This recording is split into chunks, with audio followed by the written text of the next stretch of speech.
So, yun guys. Siyempre, nakatutok nga kayo sa akin, no? So, yung negative na nangyayari talaga sa sari-sari store. Alam ko, hindi lang naman ako ang nananakawan sa sari-sari store. So, bandang alas 10 guys, naglilinis ako nung ayan. Naglilinis ako nung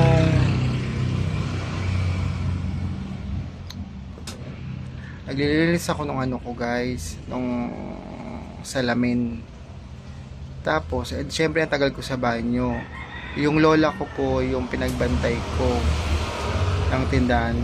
So di ba naalala nyo guys, yung mga bariya ko dyan, yung mga bariya ko na yung sa organizer, yung binigay pa sa akin ng ng viewers ko, di ba? Nasampulan tayo guys. Kasi nga wala talagang harang dito. Meron pang occupy dyan guys. So, yan. Nanakaw guys. Ang dami pa naman yun. Pero ang inaano ko guys is ang dami-dami no, ang bigat nun. Wala man lang natumunog or whatever. Or sabi ng lola ko, wala naman doon siya nakita. Ayun, sad lang kasi 'di ba nagpupuyat ako, kakabantay, nanakawan pa ako, 'di ba? Ayun. Nalaman ko na lang siya guys nung pagkatapos ko magugas ng pinggan guys. Ayun yung nangyari guys sa akin. Sabi ko, nagbibilang ako ng 20. Bakit nasa na yung organizer ko? Ilagayan ko ng ng tig-piso, tag-5, tag-10. Ayun, nasampulan tayo. Kasi nga wala talagang harang dito talaga guys. Ako talaga guys, kasi mahilig talaga ako maglinis ng CR or anong gagawin doon sa sa bahay. Syempre kasi nahihirapan din kasi yung lola ko. Sabi ko na isaglit lang. Nilinisin ko yung nilinisan ko yung yung glass na yan kasi talagyan ko nga ng mga biskuit. So kakakudkud ko, kakalinis ko. So gagawin ko kasi may naman dito may CCTV naman dyan sa may harapan. So makikisuyo ako para malaman kung sino yung nagnakaw. Mga rin yun guys, marami yun, tag-piso, tag-5 na puno. Diyan ko lang kasi nalagay kasi may ubang dito guys. So ayan, diba, nasampulan tayo guys. May nakakapanginayang lang kasi kahit barya yun, diba, pag nanakaw pa rin yun, no? Nung nakaraan naman, umalis lang ako saglit, isang balot ng Happy Pants, diba? Ano ba yan? Ano ba nangyayari sa akin?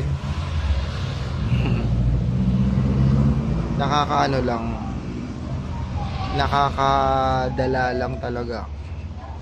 Parang iniisa-isa.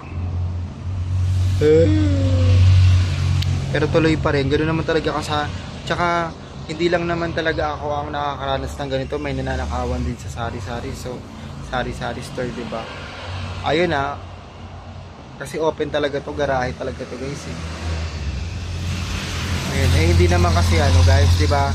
Sinabi ko naman din talaga sa inyo na hindi naman talaga ako dito. Kaya yung sinasabi nyo na grills dyan, lagyan ng grills, hindi ko naman kasi magawa-gawa kasi nga hindi nga talaga tayo dito.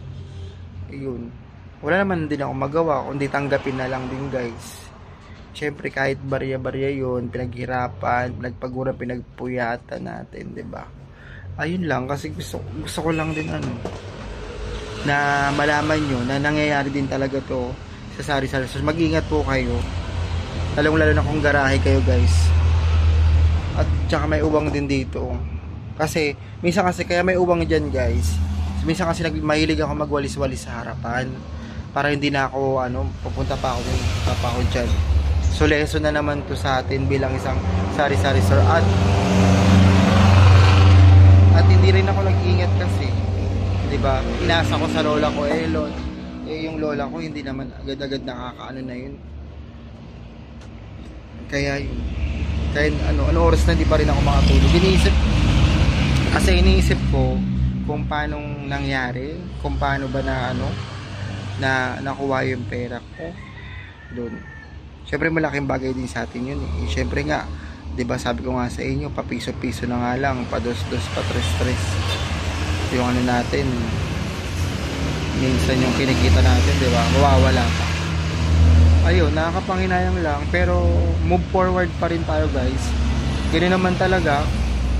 Kasi para sa akin bilang isang sari-sari store owner, naranasan lang talaga, hindi lang talaga ako nag-ingat, inaamin ko kasi inasa ko din sa lola ko. Pera yan, masakit sa mata talaga ng tao. Kaya ayun, lesson lang to, update lang sa inyo na hindi ko naman na pinagmamalaki na nanakawan ako. Baka advice lang to na mag-iingat, guys, lahat tayo, kasi Disyembre ngayon, ang dami talagang masasamang tao na hindi lumalaban talaga ng patas, guys. Ayun, kaya hindi pa ako makatulogin. Tsaka pinisip-isip ko talaga kung paano nawala, kasi ang tagal ko talaga sa CR, guys. Nagkukudkud ako nung glass na yun paglagayan ng mga biskwit. Ayan, sa sobrang kudkud ng bakla, hindi na malayan. Yan, ayan na nga ang sinasabi natin, nangyari na. So ingat na lang. Lesson to lahat sa mga nagsasari-sari store. Isang set yun, guys, na mga barya-barya ko.